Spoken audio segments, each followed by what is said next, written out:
बिस्मिल्लाहिर्रहमानिर्रहीम, अस्सलाम वालेकुम। होता है शब और रोज़ तमाशा मेरे आगे। मैं हूँ अयाज़ अकबर यूसुफ़ज़ई और आप देख रहे हैं तमाशा। नाज़रीन, चेयरमैन तहरीक इंसाफ इमरान खान साहब ने नए army chief general Syed Asim Munir साहब से इल्तिजा की है और उनको क्या खुदा का वास्ता है कि वो इन हालात को देखें, और उन्होंने एक मरतबा फिर ख़ुद फ़ौज को सियासत में मुदाखलत की पेशकश कर दी है। जैसे पहले ही हम कहते थे और ख़ान साहब ख़ुद भी कहते रहे कि फ़ौज को या इस इदारे को सियासी मामलात में दखल अंदाज़ी नहीं करनी चाहिए। हम सब भी यही बात करते हैं, तमाम सियासी जमातें बात करती हैं, लेकिन सिर्फ ऊपर ऊपर से ही करती है। मैं सिर्फ एक ख़ान साहब की बात नहीं कर रहा, मैं तमाम पॉलिटिकल स्टेक होल्डर्स की बात करता हूँ कि जब इनकी अपने मफाद की बात आती है तो ये फिर आर्मी को, फ़ौज को, इस्टेब्लिशमेंट को रगड़ना शुरू कर देते हैं।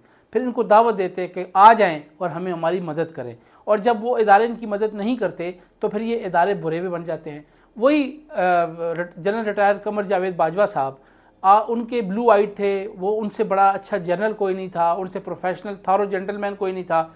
आज कोई पीटीआई का ऐसा बंदा नहीं है जो उनकी बैशिंग ना कर रहा हो, उनको बुरा भला ना कह रहा हो।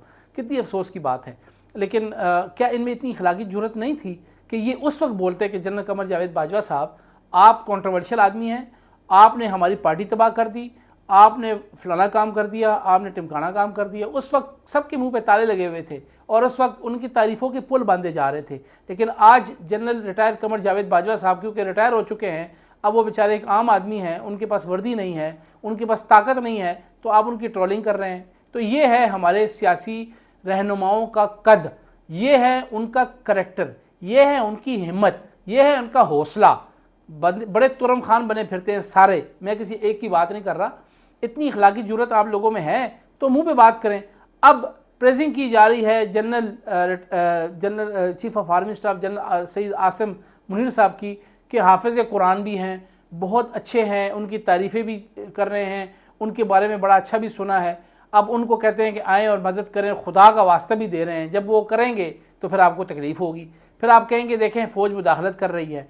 लेकिन मैंने आपको कहा था कि फ़ौज ने बड़ा loud and clear message through सदर आरिफ अलवी साहब के तमाम जितने भी पीटीआई के लोग हैं उनको पहुंचाया है कि नो मोर बैशिंग, नो मोर फजूल टॉक, नो मोर हैशटैग्स फ़ौज के ख़िलाफ़ बर्दाश्त नहीं होंगे। इसलिए खामोशी हुई हुई है। और लेकिन फिर भी खान साहब ने कल तकरीर के अंदर एक मरतबा फिर रिक्वेस्ट की इदारों को कि आएँ और हमारी हेल्प करें, क्योंकि उनके तमाम फार्मूले तो फेल हो चुके हैं। लॉन्ग मार्च से लेकर अमेरिकन बयानियाँ, इस्टेब्लिशमेंट एंटी इस्टेब्लिशमेंट बयानियाँ, लूट खसूट बयानियाँ, अब वो मुल्क डिफ़ाल्ट हो रहा है, हो चुका है, वो बयानियाँ सब तो हो गए नाकाम। तो अब उन्होंने फ़ौज को कहा कि आएँ और हमारी मदद करें। खैर, एक तो ये बयानिया है। दूसरा जो असम्बलियों वाला बयानिया था वो भी दम तोड़ चुका है। वो मैंने कल भी आपको कहा कि उस हवाले से भी किसी किस्म की कोई पेशरफ्त उसमें नहीं हो रही। आज खैबर पुख्तनख्वा और गिलगित बल्तिस्तान के चीफ मिनिस्टर साहबान ने बैठ के रोना रोया इस्लामाबाद में कि जी हमारे फ़ंड्स नहीं मिल रहे, सेहत कार्ड के लिए फ़ंड नहीं मिल रहा, हमें तरक्याती फ़ंड नहीं मिल रहे। तो भाई आपने जब इस्तीफ़े देनी है तो किस चीज़ का फ़ंड? आप तो असम्बली तहलील कर रहे हैं, तो फिर फ़ंड क्यों मांग रहे हैं? एक तरफ आप कह रहे हैं हम असम्बली तहलील कर रहे हैं, हम इस्तीफ़े दे रहे हैं, तो एक तरफ आप फ़ंड मांग रहे हैं। तो ये है वो डबल पॉलिसी, ये है वो डुअल जो उनके फेसेस हैं। इसलिए मैं कहता हूँ कि सियासी लोगों के बयानात के ऊपर आप अपनी ज़िंदगी को जो है ना वो अजाब में न डाला करें। कि यहाँ पर मैंने देखा कि ड्राइंग रूम्स के अंदर लड़ाइयाँ हो रही हैं, कज़न्स आपस में लड़ रहे हैं, भाई आपस में लड़ रहे हैं, माँ बेटा आपस में लड़ रहे हैं, बाप बेटा आपस में लड़ रहे हैं। इन लोगों के लिए जिनकी अपनी कोई स्टैंडिंग नहीं है किसी बात के ऊपर, और ख़ुद जो मर्ज़ी ये बोल दे, उसके बाद फिर 1 मिनट में यू टर्न हो जाता है। दूसरी डेवलपमेंट ये शहबाज साहब वापस आ गए हैं, और वो भी इस वक्त इमरान खान साहब कहते हैं कि जी उनको दूध का धुला करके वापस लाया जा रहा है, और वो भी बड़ी तकलीफ़ हो रही है पीटीआई को।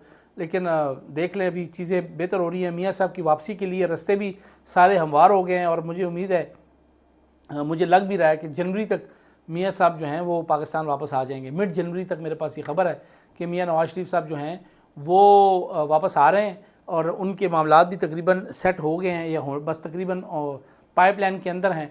और पंजाब में इलेक्शन के हवाले से और खैबर पख्तूनख्वा में इलेक्शन के हवाले से मामलात जो हैं वो भी अब चलने शुरू हो गए हैं। इस इलेक्शन 2023 में हों या ना हों, इस पर मैं आपसे बात करने लगा हूँ, लेकिन इन्होंने अपनी तैयारी शुरू कर दी है। अब इलेक्शन के हवाले से जो बातें हो रही हैं, پہلے بھی میں نے آپ کو کہا تھا کہ جی الیکشن یہ کہتے ہیں 2023 تک، لیکن میں آپ کو بتا رہا ہوں کہ 2023 تک بھی الیکشن کا کوئی چانس نظر نہیں آ رہا. یہ الیکشن 6 مہینے تک یا 1 سال تک ڈیلے ہو سکتے ہیں. اس پہ پہلے مولانا فضل الرحمان صاحب نے بھی اس دن کہا تھا، اور کل ایاز صادق صاحب کے منہ سے بھی نکل گیا سلیم صافی صاحب کے پروگرام میں کہ یہ الیکشن تو لیٹ بھی ہو سکتے ہیں. انہوں نے پھر کہا کہ میں تو ویسے ہی بات کر رہا تھا.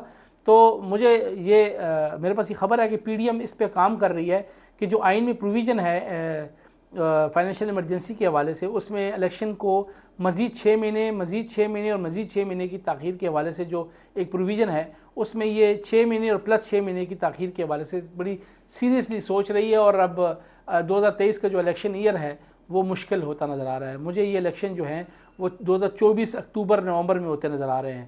اس لیے پی ٹی آئی کو مزید سال 1.5 سال مزید انتظار کرنا پڑے گا.